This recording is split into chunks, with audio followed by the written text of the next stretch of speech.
নমস্কাৰ বন্ধু বান্ধৱীসকল, আপোনালোকৰ মাজলৈ মই আকৌ আহি গ'লোঁ নতুন এটা ভিডিঅ'ৰ সৈতে। নতুন মানে ভিডিঅ'টো অলপ পুৰণাই, 15 আগষ্টৰ দিনা আমি ক'তনো গ'লোঁ, কি কৰিলোঁ আৰু ক'ত গৈ আমি দুদিনমান থাকিলোঁ, সকলোখিনি আপোনালোকৰ মাজলৈ ভিডিঅ'টোৰ যোগেদিয়ে লৈ আহিছোঁ। ভিডিঅ'টো দিয়া অলপ দেৰি হ'ল, যিহেতু মোৰ গাটো অলপ ভাল নাছিলে। তেন্তে দেৰি কৰি নাথাকি এতিয়া ব'লক আজি ভিডিঅ'টো আৰম্ভ কৰি দিওঁ। 15 আগষ্টৰ দিনা পুৱাই আমি তিনিও আমাৰ যাত্ৰা আৰম্ভ কৰিলোঁ। পিছে ঘৰত ফ্লেগ লগোৱা আছে। ঘৰত ফ্লেগ লগাবলৈ এতিয়াহে কোৱা হৈছে, কিন্তু আমাৰ ছোৱালীৰ যেতিয়াৰ পৰা জন্ম হৈছে অকণমানিৰ পৰা তাইক মুঠতে ফ্লেগ লগাবই লাগিব আৰু আনিবই লাগিব ঘৰলৈ। সেইকাৰণে আমাৰ ঘৰত লগোৱাই হয়। তাৰপাছত বতৰটো ইমানেই ধুনীয়া এটা পৰিৱেশ, মানে ইমান ধুনীয়া কৰিলে। আগদিনাৰ পৰা চিন্তাই হৈ আছিলে কেনেকৈ যাম, যিহেতু আগদিনা বৃহত্তৰ গৰম আছিলে। কিন্তু সেইদিনা বতৰটো দেখি মনটো ভাল লাগি গ'ল। আৰু যিহেতু আমাৰ যাত্ৰাটো বহুতেই দীঘলীয়া, সেইকাৰণে গৰম বেছি হ'লে অলপ অসুবিধা পাওঁ। আৰু ছোৱালীজনীও আছে লগত।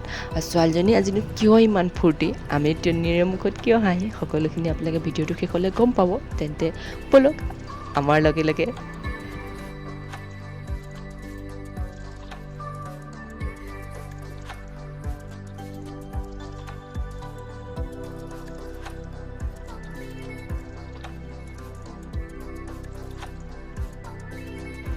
আৰু তিনিচুকীয়া বাইপাছ সোমোৱাৰ লগে লগে লাহে লাহে বৰষুণজাক নাইকিয়া হৈ আহিলে। তেতিয়া আমি অনুমান কৰিব পাৰিছোঁ যে বৰষুণ মানে আমাৰ ঢলাতে আছিলে, তিনিচুকীয়া ফালে নাই, লাহেকৈ সেইফালে গৰম হ'ব। যিহেতু যাত্ৰা বহুত দীঘলীয়া, গৰম হ'লে অলপ অশান্তিও হয়, তথাপিতো উপায় নাই, যোৱাটোতো যাবই লাগিব।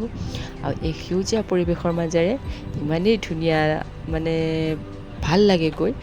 সদায় যাওঁ, সদায় মানে কি যেতিয়া যাব লগা হয়, সেইফালে ক'ৰবাত ডিব্ৰুগড় হওক, যোৰহাট হওক, সেইফালে ক'ৰবাত যাব লগা হয়, এই ৰাস্তাটোৱেদি যেতিয়া যাওঁ খুবেই ভাল লাগে। ইমান ধুনীয়া এটা পৰিৱেশ, সকলোৱে যোনখিনিয়ে যায় চবেই গম পায় এইফালে ৰাস্তাটো গ'লে মন চন কিমান ভাল লাগি যায়। আৰু এইফালে কেইটামান পুখুৰী আছে, তাত যে পদুম ফুলো বহুত ধুনীয়া ধুনীয়া। আৰু আমি গৈ আছোঁ, এয়া চাওকচোন ক'ত, আপোনালোকক দেখাই দিম আৰু অলপ অনুমান কৰিব পাৰিছেনে। আমি গৈ আছোঁ মাৰ ঘৰলৈ দেই। এতিয়া আপোনালোকক কৈ দিছোঁ, যিহেতু থাম্বনেইলত আপোনালোকে গমেই পাব, তথাপিতো গৈ এয়া আমি ডিব্ৰুগড় সোমাই গ'লোগৈ। ডিব্ৰুগড় সোমোৱা এইখিনি ৰাস্তা বৰ ভাল লাগে মোৰ, সেইকাৰণে সদায় অকণমান হ'লেও এইখিনি ভিডিঅ' কৰোঁ। এই অভাৰব্ৰিজখনৰ এই ৰাস্তাটো খুব ধুনীয়া লাগে, যেতিয়া উঠা হয় পৰিৱেশটো দেখিবলৈ বৰেই ধুনীয়া, সেইকাৰণে সদায় এইকণ অকণমান হ'লেও মই ভিডিঅ' কৰি ৰাখোঁ।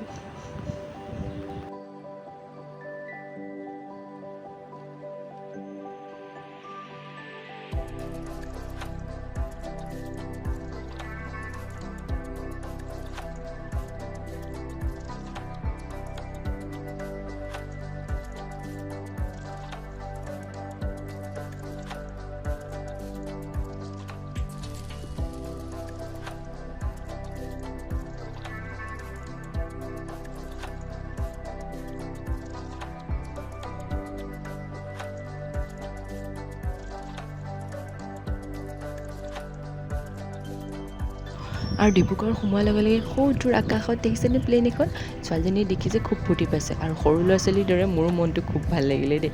নিশ্চয় আকাশত যে আগতে সৰুতে প্লেন এখন দেখিলে বাই বাই দিওঁ, কোনে কোনে দিছিলে বাৰু? আমি কিন্তু সকলোৱে দিছিলোঁ দেই, হয়তো সৰুতে সকলোৱে এই কামটো কৰিছিলে। আৰু তাৰ সমান ফূৰ্তি আৰু আনন্দ হয়তো কেতিয়াও নাছিলে। এতিয়া সেই ফূৰ্তিবোৰ কৰিব নোৱাৰোঁ, তথাপিতো সেই সৰু সৰু স্মৃতিবোৰ এনেদৰে দেখিলে জীপাল হৈ উঠে। আৰু এয়া আহি আমি জগন্নাথ টেম্পল পালোঁহি। ইয়াত দেখাৰ লগে লগে মনটো বৰ ভাল লাগে, এইটো পবিত্ৰ কিবা এটা ভাৱ জাগি উঠে। সেইকাৰণে যেতিয়াই যাওঁ এইফালে অকণমান হ'লেও সৰুকৈ মই ভিডিঅ'কণ কৰি ৰাখোঁ। আৰু এইখিনিতে ইমান ভিৰ, গাড়ী ৰখাই থোৱাৰ বাবে এওঁক সুধিলোঁ এইখিনিত ভিৰ কিয় ইমান হৈছে। এওঁ কৈছে এইখিনিত ডিব্ৰুগড় ফ্লেগ হোষ্টিং কৰা হয়। মই তেতিয়া অনুমান কৰিব পাৰিছোঁ। আৰু আগৰ তুলনাত আজিকালি কিন্তু মানুহবোৰ বহুত সজাগ হৈছে, সকলোখিনি ওলাই আহে। আগতে কিন্তু 15 আগষ্ট বা 26 জানুৱাৰী বুলি কোৱাৰ লগে লগে মানুহ খুব কমেই ওলাই আহে। আজিকালি কিন্তু সকলোখিনি ওলাই আহে, নিজৰ ল'ৰা ছোৱালীকো উলিয়াই আহে। এই পৰিৱেশটো দেখিলে আজিকালি ভালেই লাগে। তাত নাচ গান কিবা কিবি অনুষ্ঠান হৈ আছিলে, কিন্তু আমাৰ ৰখি চাবৰ মন আছিলে যদিও আমাৰ যাত্ৰা বহুত দীঘলীয়া আৰু আমি এনেদৰে ৰখিব নোৱাৰোঁ। সেইকাৰণে বাহিৰৰ পৰাই এনেদৰে অলপ চালোঁ আৰু আমি আমাৰ যাত্ৰা আকৌ আৰম্ভ কৰি গৈ আছোঁ।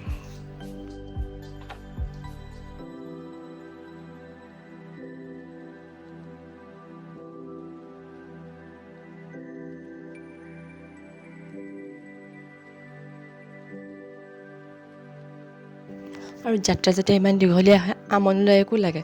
পৰিৱেশবোৰ ধুনীয়া দেখিছা, তথাপিতো গৈ মোৰ ইমান দূৰ যাত্ৰা। ছোৱালীও আমনি পায়, ছোৱালীয়ে সদায় এটাই কথা, কেতিয়া পামগৈ সেইকাৰণে তাইৰ মনটো ভাল লাগিবৰ কাৰণে ফটোৱে হওক ভিডিঅ'ই হওক তাই ভাল লগাকৈ বা মোৰো আমনি নলগাকৈ কৰি ৰাখোঁ। আৰু সদায় মাৰ ঘৰলৈ বিয়া হোৱাৰ পৰা আজি কিমান বছৰ এতিয়া 10 বছৰতে সোমাব, তথাপিতো সেইফালে যেতিয়া যাওঁ যোনখিনি জেগা মোৰ ভাল লাগে সদায় অকণ হ'লেও ভিডিঅ' কৰি ৰাখোঁ। আজিকালি যেনিবা মই এনেদৰে ধৰি থৈ দিব পাৰোঁ, কিন্তু আগতে কিছুমান কৰি ৰাখিলেও এনেদৰে সাঁচি ৰাখিব পৰা যোৱা নাছিল। সেইকাৰণে আজিকালি এনেদৰে মই সাঁচি ৰাখিবলৈ চেষ্টা কৰোঁ, যাতে আমাৰ বুঢ়া বয়সতে হওক বা ছোৱালী ডাঙৰেই হওক এইখিনি চাব পাৰে বা এইখিনি চালে পুৰণা স্মৃতিবোৰ সজীৱ হৈ উঠিব পাৰে। সেইবাবেই মই ধৰি সাঁচি ৰাখোঁ।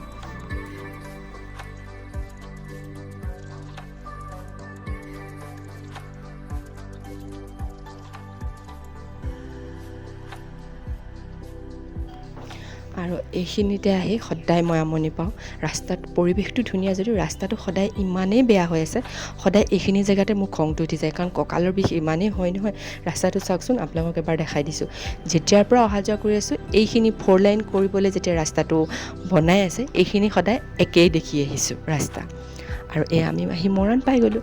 মৰাণ পাই এই দৃশ্যটো ইমান ধুনীয়া লাগিলে। মন্দিৰটোৰ ওচৰত তেওঁলোকে কিবা প্ৰগ্ৰেম কৰিছে, অনুষ্ঠান কৰিছে, সেইখিনি অকণমান ধৰি ৰাখিলোঁ। যিহেতু ভাল লাগিলে পৰিৱেশটো। আকৌ ছোৱালীহে দেখাইছে দেই, মা চোৱাচোন ইমান ধুনীয়া লাগিছে জেগাকণ। আৰু এইখিনি মৰাণতে আমাৰ খুৰা ঘৰো আছে, কিন্তু সোমোৱা নহ'লে, যিহেতু দেৰি হৈছে সেইদিনা আমাৰ সোনকালে ঘৰ পাবগৈ লাগিব। সেইকাৰণে আমি এইবাৰ খুৰা ঘৰত নোসোমালোঁ। আনকালে সোমাওঁ বাৰু খুৰা ঘৰত, কিন্তু এইবাৰহে সোমোৱা নহ'লে আমাৰ।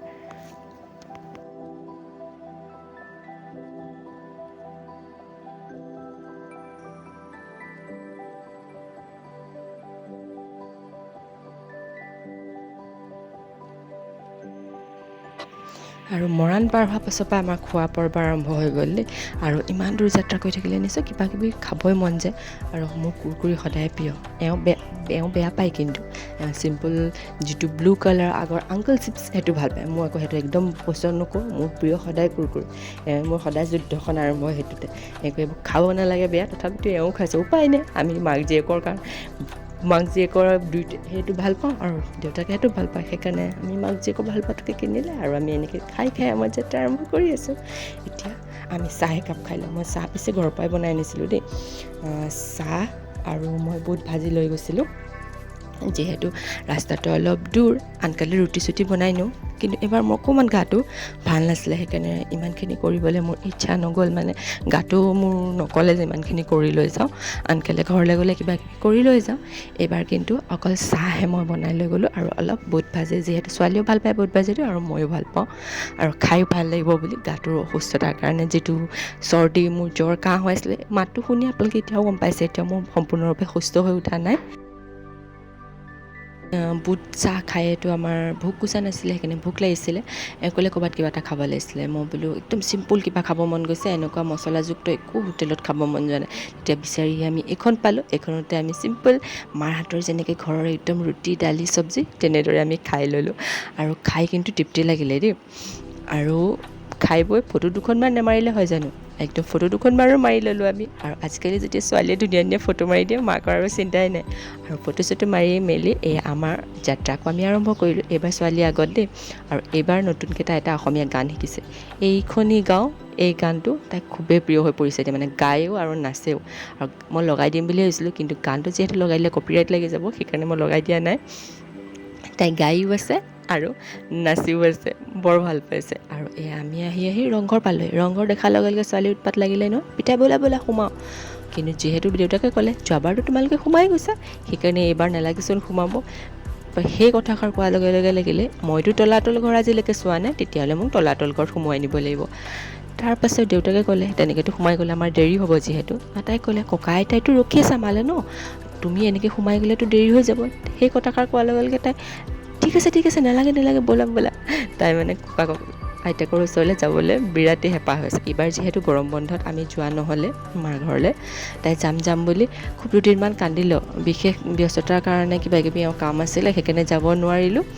আৰু বাহঁতো নাছিলে, বাহঁত আগতে তিনিচুকীয়াত আছিলে নহয়, আপোনালোকক সেইটো কথা ক'বলৈ পাহৰি আছোঁ। এতিয়া বাহঁত গ'ল গোলাঘাটলৈ ট্ৰেন্সফাৰ হয় আৰু তাহাঁতিও নাছিলে সেইকাৰণে তাহাঁতিও আহক বুলি ৰখি আমি এইটো সময় বাছি ল'লোঁ আৰু গৈ থাকোঁতে কি হ'ব মোৰ আকৌ গা বেয়া লাগিলে নহয় যিহেতু কৈছে আপোনালোকক গাটো মোৰ একদম ভাল নাছিলে আৰু ঘৰতে মই ভিক্সটো পাহৰি আহিলোঁ খুব মাথা বিষাইছিলে আৰু আমাৰ ছোৱালী ডাঙৰেই হ'ল দেউতাকক কৈছে দিয়া ভিক্সটো মই আনি দিম আৰু তাই গৈ ধুনীয়াকৈ কিনি আনিলে আৰু কিনি আনি মোৰ হাতত দিছে এই ভিক্সটো আকৌ মই চাইছোঁ কৈছে মা ইমানটো ল'লে দেই মই বোলো হয়নে নহয় আকৌ আগতে এইটো মই কিনিছিলোঁ দামটো কম আছিলে আজিকালি কিন্তু বহুত বাঢ়িলে দেই এইটোৰ দামটো সেইকাৰণে এবাৰ চেক কৰি দিছোঁ আৰু এয়া আহি আমি যোৰহাট পাই গ'লোহি আৰু যোৰহাট পোৱাৰ লগে লগে একদম মনটো উগুল থুগুল হৈ যায় কেতিয়া বাৰু মাৰ ঘৰলৈ পামগৈ এইটো এনেদৰে একদম মনটো হেৰি হৈ যায় আৰু আজি যে যোনফালে চাইছোঁ চবফালে ফ্লেগ একদম উৰি আছে দেখাৰ লগে লগে মনটো একদম ভাল লাগি যায় ন আৰু এই আমাৰ ছোৱালী অ'টো ৰাস্তা ইমান ঠাণ্ডা মণ্ডাকৈ বহি আহিলে মানে নাচ গান কৰি আহিছে কিন্তু এয়া দেৰগাঁও সোমোৱাৰ লগে লগে তাই একদম উৎপাত আৰম্ভ হৈ গ'ল আমাৰ ককাৰ ঘৰ আমি পাই গ'লোহি বুলি আৰু মনটো মোৰো ভাল লাগে বাপেকে জোকাই আহিছে মই তাই সেইকাৰণে কৈছোঁ চাওঁ তোমাৰ মুখৰ হাঁহিটো চাওঁ দেউতাকে কৈছে বাৰু আপোনাৰ মুখৰ হাঁহিটোৱে চাই লওঁচোন মা দেউতাৰ ঘৰ পোৱাৰ লগে লগে তাই একদম কিমান যে ফূৰ্তি এইটো আচলতে আমাৰো আছিলে আগতে আমি যেতিয়া আইতা ককা ঘৰলৈ যাওঁ কিমান যে ফূৰ্তি লাগে কিমান আনন্দ লাগে ন এয়া আমাৰ দেখিছে চাগে অলপকৈ হ'লেও মা দেউতা চব ৰখিয়ে আছে কিমান যে হেঁপাহ ছোৱালীজনীক চাবৰ বাবে বহুত দিনৰ মূৰে যাওঁ যে মা দেউতাৰ খুবেই হেঁপাহ আৰু এইবাৰ যিহেতু মোৰ গাটো বেয়া হৈ আছে বুলি কৈছোঁ মাহঁতৰ আকৌ চিন্তা তোৰ ৰাস্তা আহিব পাৰিবি জানো আহিম বুলি কোৱাৰ পৰা এনেকুৱা কথা মানে এয়া চাওকচোন ৰখি আছে সেই অকণমানি ভাগিনটো ৰখি আছে সি আহিব বুলি মাহীয়েক আহিব এয়া মা এয়া অকণমানি আহিলা এনেকৈ কৈছে তাৰ যে মুখৰ হাঁহিটো দেখিলে ইমান ভাল লাগে আগতে ওচৰতে আছিলে টিককৈ যাব পাৰোঁ এতিয়া আকৌ নোৱাৰোঁ যে দূৰ হ'ল যেনিবা তাই ৰখি আছে এয়া আমাৰ হৈ গ'ল টম সি তাৰ অহাৰ লগে লগে উৎপাত আৰম্ভ হৈ যায় আৰু মোৰ লগত নহয় তাৰ হৈ গ'ল একদম মহাকৰ লগতে খেল সেয়া আহি গ'ল একদম মহাকক একদম গাত উঠিব এতিয়া ল'ব লাগিব অকণমান ল'লেহে তাৰ শান্তি মানে আৰু আহি পায় মায়ে এয়া একদম যোগাৰ কৰি থৈছে মই কি খাই ভাল পাওঁ এওঁ কি ভাল পায় ছোৱালীয়ে কি ভাল পায় মুখ হাত আমাক ধুই আহিবলৈ দিলে আৰু ইয়াত ধুনীয়াকৈ চাহৰ আমাক যোগাৰ কৰি দিছে এয়াই মাকৰ হেঁপাহ জীয়েক যাব বুলি তাৰপিছত চাহ তাহ খাই আজৰি হ'লোঁ আজৰি হৈ অলপ দেৰি জিৰালোঁ ভাতো খালোঁ কথা আমি ইমানেই পাতিলোঁ ভাত পানী খালোঁ আজৰি হ'লোঁ 2:30 পালোঁ এতিয়া 5টা বাজিলে গমেই নাপালোঁ ইমানখিনি সময় কেনেকৈ গ'ল পোৱাৰ পাছত এইখিনি যেন বহুত কথা থাকে সেইখিনি পাতি যেন শেষেই নহ'ব আৰু সেইখিনি কৰি থাকোঁতেই মাজৰ ভিডিঅ'বোৰ কৰিবলৈ থাকিয়েই গ'ল আৰু আপোনালোকে জানে মাকক ইমান দিনৰ পোৱাৰ পাছত কিমান কথা থাকে আৰু মায়ে লগালগ ক'লে ঐ গধূলি হ'লে ব'ল আকৌ মধুৰি গছজোপা তোক দেখাওঁগৈ আৰু মধুৰি গছজোপা ওচৰলৈ মায়ে মোক লৈ গ'লে মই মধুৰি এটা ছিঙিলোঁ আৰু ইয়াতে কাটিলোঁ